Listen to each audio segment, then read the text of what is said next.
historia del Evangelio del Señor Jesucristo y abarcan hasta el tiempo cuando Jesús regrese. Y cuando usted entienda estas parábolas, sabrá qué esperar. Y si usted sabe qué esperar, no será desilusionado. Y si usted no está desilusionado, tampoco estará desanimado. Y si usted no está desanimado, no estará desalentado. Y si no está desalentado, no se dará por vencido cuando las cosas vayan mal. Es más, usted podrá decir, es maravilloso. Las cosas están sucediendo como Jesús dijo que sucederían. Y aunque esté rodeado de tinieblas, usted podrá exclamar, se está volviendo gloriosamente oscuro. Y todo se realice de acuerdo a como lo profetizó la Biblia. Vemos al mundo en toda su maldad y a la iglesia con toda su debilidad. Y vemos a la gente rechazando el Evangelio. Y a veces pensamos, tal vez el Evangelio no es la verdad. O que nuestras expectativas no serán cumplidas. Pero entonces leemos Mateo 13 y decimos, todo está sucediendo precisamente como debe suceder. Hay 7 cosas que usted debe saber de lo que va a suceder. Primero, debe esperar el rechazo del Evangelio. No cree que si Cristo es presentado con toda su historia, su belleza, su sabiduría, su autoridad y su poder, la gente vendrá corriendo a Jesús. Si usted cree eso, es que tiene falsas expectativas y será desilusionado. Escúcheme. No importa cuán positivamente usted presente a Cristo, le puedo asegurar que la gente lo rechazará.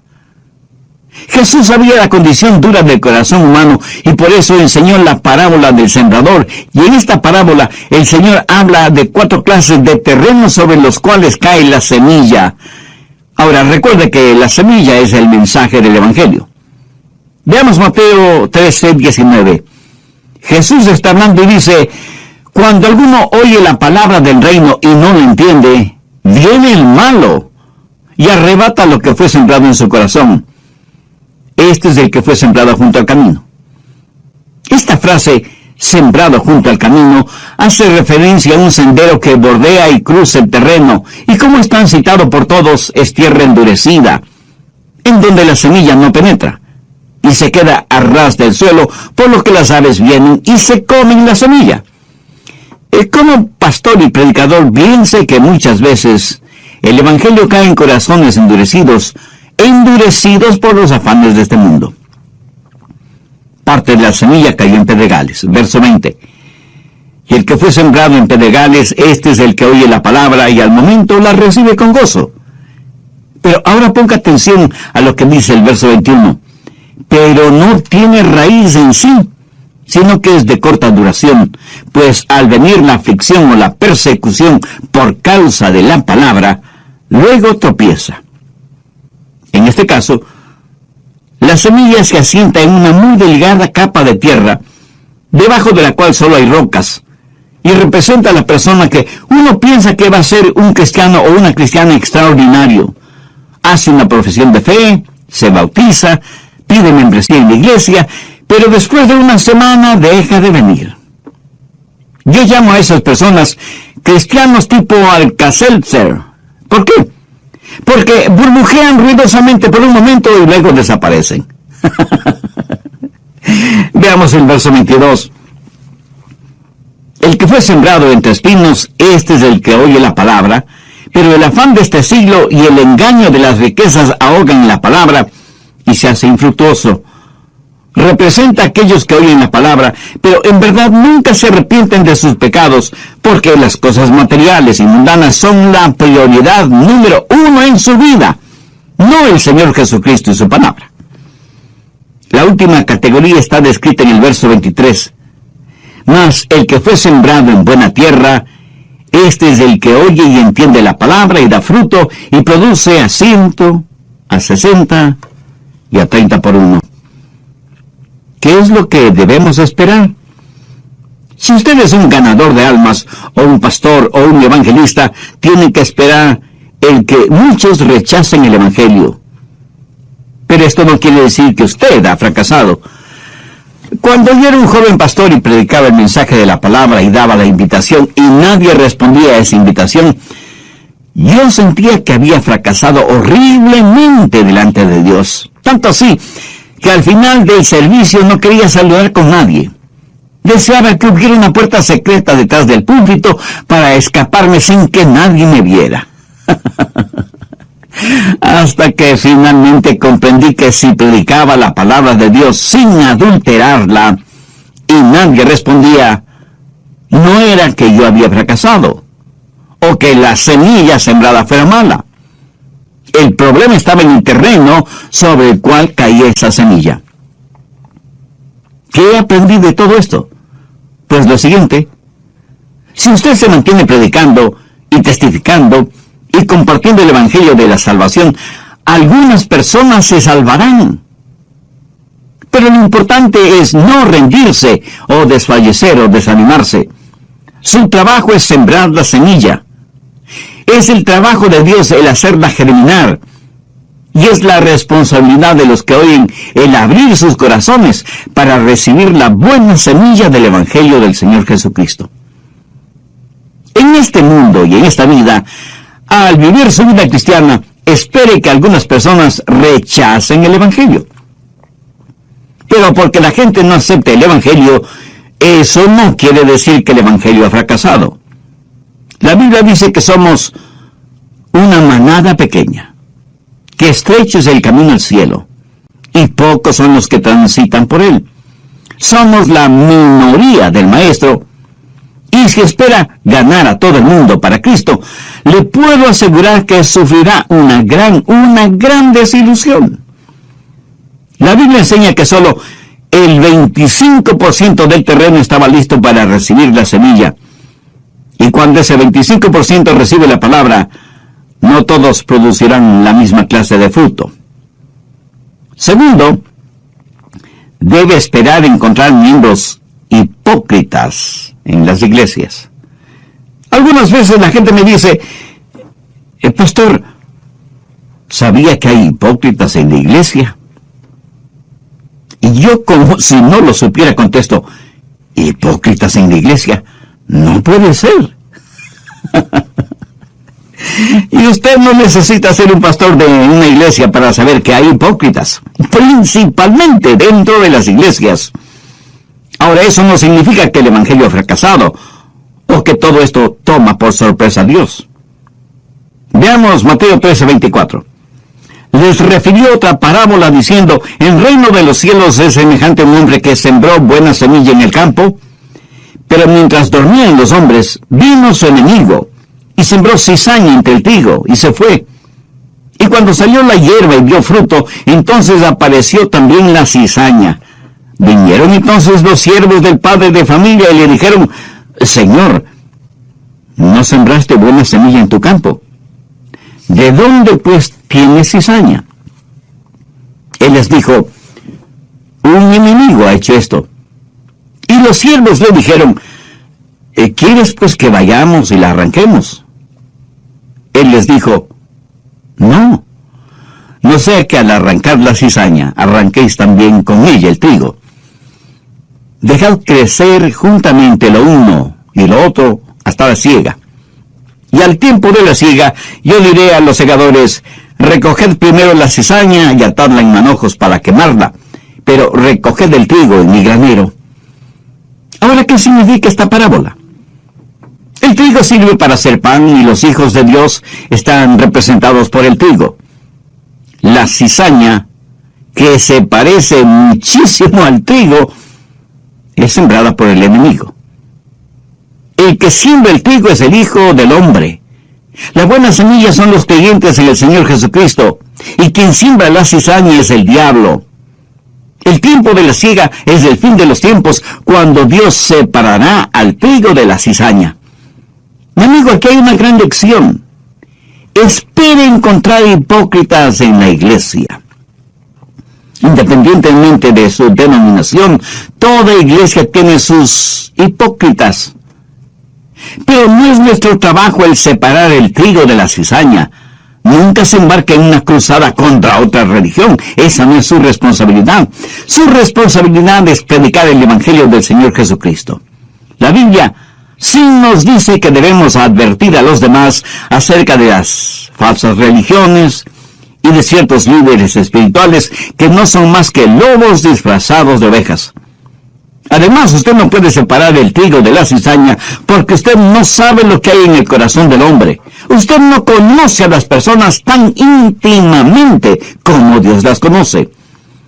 Y esta parábola tiene 3 pensamientos básicos: la siembra de la cizaña, el crecimiento de la cizaña y la identificación de la cizaña.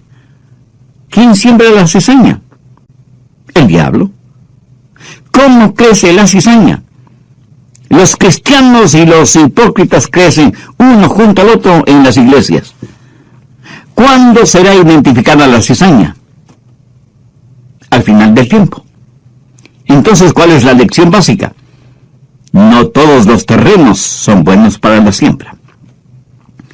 Tercero, no se desanime a causa de los hipócritas en la iglesia. La presencia de ellos no significa que el evangelio ha fracasado. Una falsificación es el más grande elogio a aquello que es real y verdadero. ¿Por qué falsifican billetes de 20, 50 o 100 dólares? Porque evidentemente tienen valor. Nadie falsifica envolturas de caramelos porque eso no deja ninguna ganancia.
Una falsificación significa que el producto original tiene mucho valor. Por lo tanto, no todos los que nombran el nombre de Jesús o dicen creer en Él son genuinos creyentes. Y si usted conoce a algún hipócrita, eso no le da derecho a decir: bueno, si así son los cristianos, yo no quiero saber nada del cristianismo. Jesús nos ha dado muy claras advertencias sobre los hipócritas. Cuarto, debe esperar el surgir o resurgir de cultos falsos. Mateo 13, desde el verso 31. Otra parábola les refirió diciendo: el reino de los cielos es semejante al grano de mostaza que un hombre tomó y sembró en el campo, el cual a la verdad es la más pequeña de todas las semillas, pero cuando ha crecido es la mayor de las hortalizas y se hace árbol, de tal manera que vienen las aves del cielo y hacen nido en sus ramas. Y algunas personas dicen: eso es maravilloso, de una diminuta semilla un gran árbol, cuán extraordinario es el evangelio. Mi amigo, esa no es la enseñanza. Verá, la semilla de mostaza es pequeña y punzante, de sabor fuerte y picante. Eso habla del poder explosivo del evangelio. Cuando germina y crece, se transforma en un gran árbol. Pero aquí se habla de un crecimiento no natural, descomunal. Y las aves que hacen sus nidos en las ramas de este gigantesco árbol representan poderosos demonios. Recuerda que en Mateo 13:4 dice que vinieron las aves y se comieron la semilla sembrada. La misma palabra usada para aves en el verso 4 es usada en el verso 32 y hace referencia a poderosos demonios. Mire Mateo 13:19. Cuando alguno oye la palabra del reino y no la entiende, viene el malo y arrebata lo que fue sembrado en su corazón. Las aves que arrebatan la semilla representan al diablo.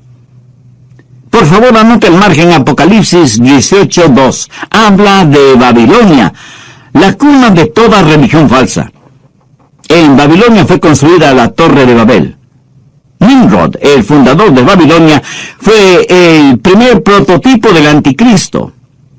Dios, mirando el juzgamiento final de toda religión falsa, dice en Apocalipsis 18:2, y clamó con voz potente diciendo: ha caído la gran Babilonia, y se ha hecho habitación de demonios y guarida de todo espíritu inmundo, y albergue de toda ave inmunda y aborrecible. Lo que está diciendo aquí es: lo que comenzó como una semilla de mostaza se ha transformado en un árbol descomunal, en donde las aves inmundas hacen sus nidos. Mi amigo, esa es la razón por la que vemos cultos, religiones falsas, surgiendo por todo el mundo. Pero lo repito, esto no significa que el Evangelio haya fracasado, o que la Biblia no sea verdadera. Ahora escúcheme atentamente. Si no hubiera cultos y religiones falsos, entonces podría decir que la Biblia no es la verdad, porque la Biblia dice que habrá cultos y religiones falsos. En 1 Timoteo 4:1 leemos: en los postreros tiempos algunos apostatarán de la fe, escuchando espíritus engañadores y a doctrina de demonios. Así que no se desanime si muchos no creen en la Biblia y muchos más no aceptan a Cristo como su Salvador. No se desanime porque hay hipócritas en las iglesias o por el resurgimiento de cultos y religiones falsos. Jesús dijo que eso es exactamente lo que sucedería. La semilla de mostaza se ha transformado en un árbol gigantesco y las aves representativas de espíritus inmundos habitan en las ramas del cristianismo apóstata. La conclusión de este estudio bíblico en el próximo programa. Regáleme un minuto más de su tiempo. ¿Ha recibido a Jesucristo en su vida como su Salvador y Señor? ¿Se ha arrepentido de sus pecados y ha pedido el perdón de Dios?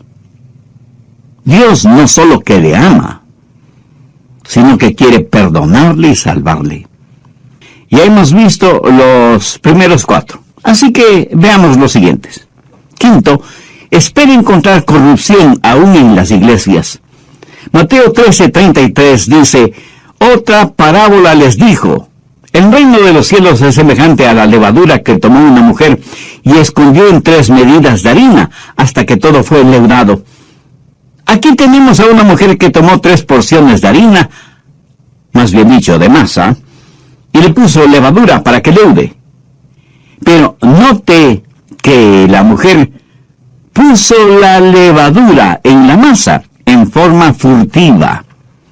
Recuerde que el pan sin levadura es un símbolo de pureza. En la Biblia, la levadura es un símbolo de pecado, de maldad, de corrupción. En el Antiguo Testamento, el pan ofrecido como holocausto era sin levadura. Veamos Éxodo 12:8. Y aquella noche comerán la carne asada al fuego y panes sin levadura. Levítico 2:4. Cuando ofrecieres ofrenda cocida en horno, será de tortas de flor de harina sin levadura amasadas con aceite. En el Nuevo Testamento, Pablo escribe a los corintios y les dice: no es buena vuestra jactancia. ¿No sabéis que un poco de levadura leuda toda la masa? Limpiaos pues de la vieja levadura para que seáis nueva masa, sin levadura como sois. Porque nuestra Pascua, que es Cristo, ya fue sacrificada por nosotros. Así que celebremos la fiesta, no con la vieja levadura, ni con la levadura de malicia y de maldad, sino con panes sin levadura, de sinceridad y de verdad. ¿Qué es lo que hace la levadura? Bueno, nosotros los hombres tenemos que estudiar e investigar sobre el asunto. Las mujeres, en cambio, saben de estas cosas casi por intuición. Verá, la levadura trabaja silenciosamente, imperceptiblemente, y trabaja mucho mejor en un medio ambiente abrigado. Muchas mujeres ya de edad me han contado que ellas veían a sus abuelitas o madres envolver la masa leudada en una tela y dejarla varias horas, o de un día para otro junto a la candela u horno de la cocina, para que con el calorcito trabajara mejor la levadura que estaba en la masa. Y seguramente muchas mujeres que me están escuchando saben de eso, ¿no es cierto? Ahora, todo este trasfondo es como si el diablo hubiera dicho, bueno, como no puedo derrotar a la iglesia, voy a unirme a la iglesia. Y siembra cizaña entre el trigo para corromper la iglesia. Y hace surgir cultos falsos para que prediquen un evangelio falso y penetra las iglesias con enseñanzas malévolas. Por eso Jesús dijo que debíamos cuidarnos de la levadura de los fariseos. En la Biblia, Jesús hace referencia a los fariseos, a los saduceos y a los herodianos, o sea, 3 tipos de levadura. ¿Cuál era la levadura de los fariseos? El legalismo. ¿Cuál era la levadura de los saduceos? El liberalismo. ¿Y cuál era la levadura de Herodes? El libertinaje. Herodes fue un rey que amaba el placer por el placer. No solo que como monarca tenía la libertad de hacer lo que le diera la gana, sino que había degenerado esa libertad hasta convertirla en libertinaje.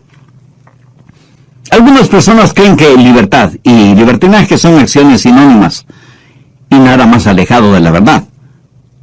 Más bien son acciones antónimas, o sea, contrarias. La libertad actúa dentro de ciertos parámetros éticos y morales, y algunas veces espirituales, mientras que el libertinaje no respeta fronteras para su desenfreno. Estas 3 cosas, el legalismo, el liberalismo y el libertinaje, han invadido la iglesia del Señor. ¿Significa eso que debemos rendirnos? ¿Tirar la toalla? No, más bien significa lo opuesto. ¿Se ha preguntado alguna vez por qué Satanás quiere corromper la iglesia si es que eso no fuera algo bueno? Satanás es un pervertido. En estos días ya no es nada raro leer horribles historias de apostasía en algunas iglesias, pastores y ministros sorprendidos en una vida de libertinaje. Otros son fanáticos religiosos legalistas que hacen énfasis en la salvación por obras. Otros niegan la deidad de Cristo. Otros niegan la resurrección de Cristo. Y otros niegan todo lo que tiene que ver con el Señor Jesucristo. Levadura de los fariseos, levadura de los saduceos, levadura de Herodes. ¿Causará todo esto que yo cierre mi Biblia y deje de predicar? De ninguna manera. Sé que todo lo que está pasando es exactamente lo que Jesús dijo que pasaría. Sexto, puede estar seguro que Dios cumplirá su palabra con Israel. Observe todo lo que está pasando en el Medio Oriente. Algunas veces me preguntan, Pastor Rogers, ¿qué es lo que la Biblia dice proféticamente sobre los Estados Unidos? Y yo sencillamente contesto, muy poco. Casi es mejor decir nada. Pero mantenga sus ojos sobre Israel. Dios en estos últimos tiempos mantiene su palabra y sus promesas dadas a Israel como nación. Veamos Mateo 13:44. Además, el reino de los cielos es semejante a un tesoro escondido en el campo, el cual un hombre halla y lo esconde de nuevo, y gozoso por ello va y vende todo lo que tiene. ¿Para qué? Para comprar aquel campo. ¿Cuál es ese tesoro escondido?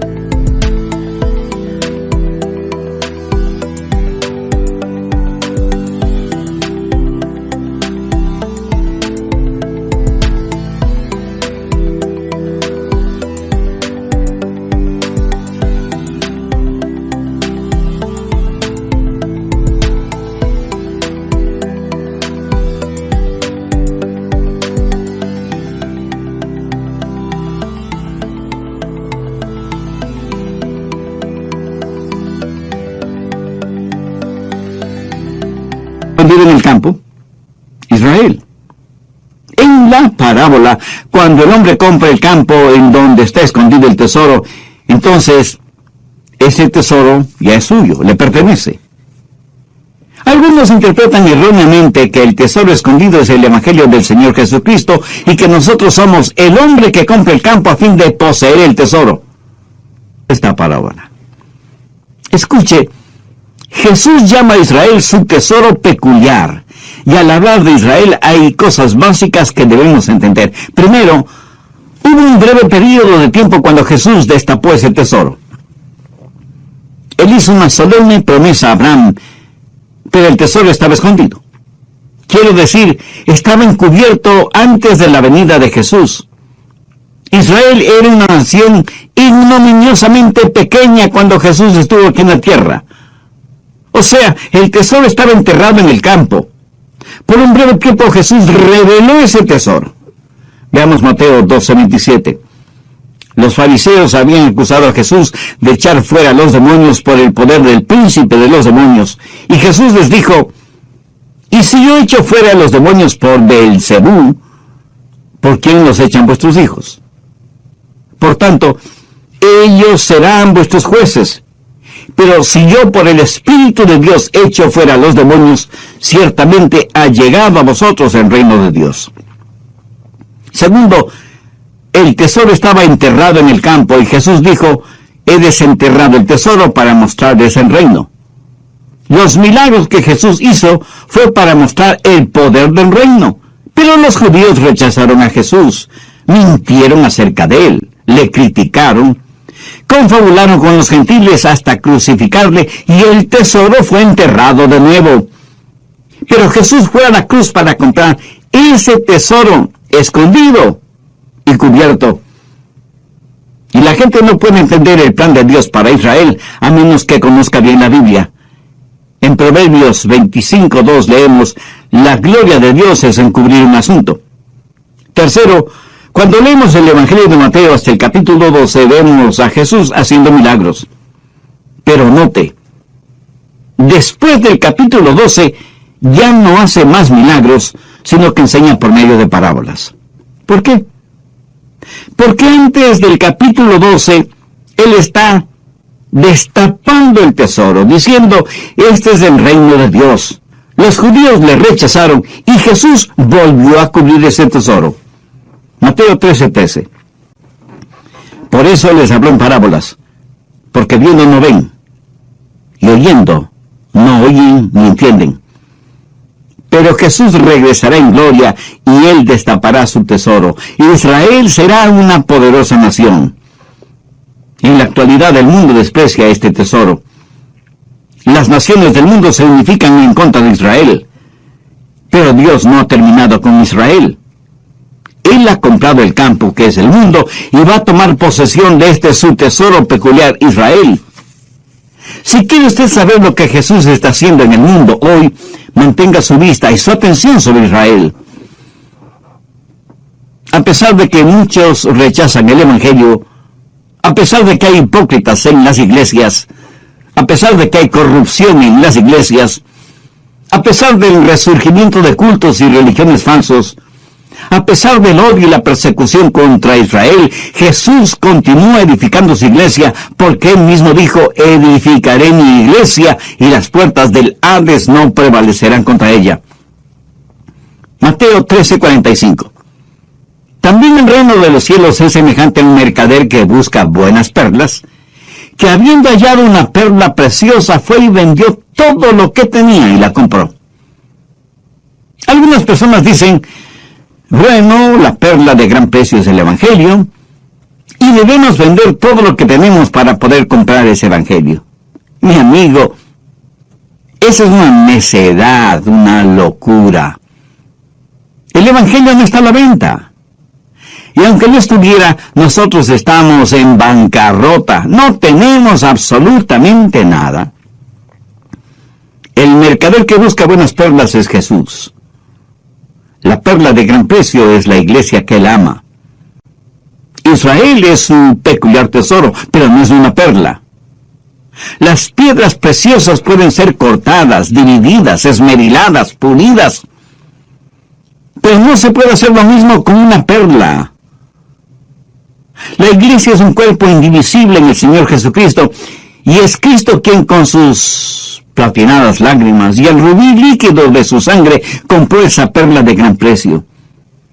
Y así como una perla es sacada a la superficie desde las profundidades de las aguas, así Jesús nos ha levantado. Así como un grano de arena en la ostra se convierte en una preciosa perla, así Jesús, a pesar de nuestra fealdad espiritual, nos ha embellecido para hacernos parte de la iglesia, la perla preciosa. Séptimo, espere el total juzgamiento por parte de Dios. El reino de los cielos es semejante a una red que, echada en el mar, recoge de toda clase de peces, y una vez llena, la sacan a la orilla, y sentados recogen lo bueno en cestas, y lo malo echan afuera. Así será el fin del siglo.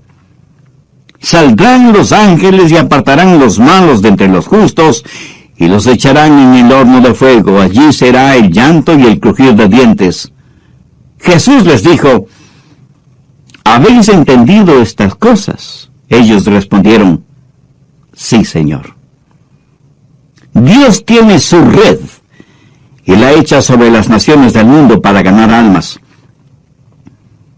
¿Cuál es su trabajo o mi trabajo en este mundo en el cual vivimos? Nuestro trabajo es lanzar la red. Dios separará los peces buenos de los peces malos. Cuando predico, algunas personas vienen a Cristo, pero no son salvas.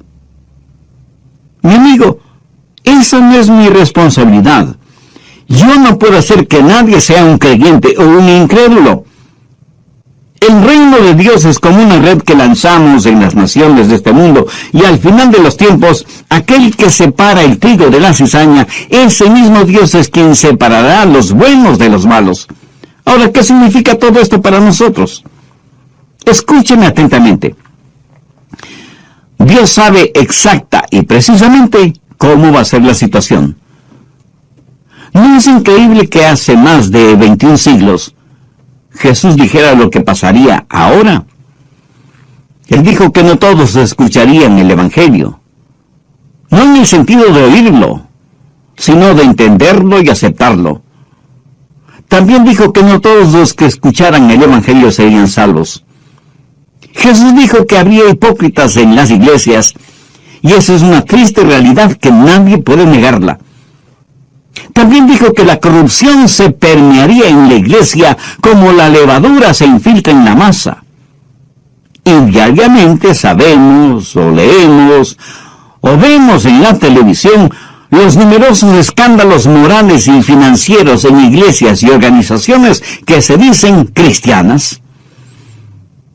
Israel será aún más perseguida que lo que ha sido hasta ahora. Será pisoteada.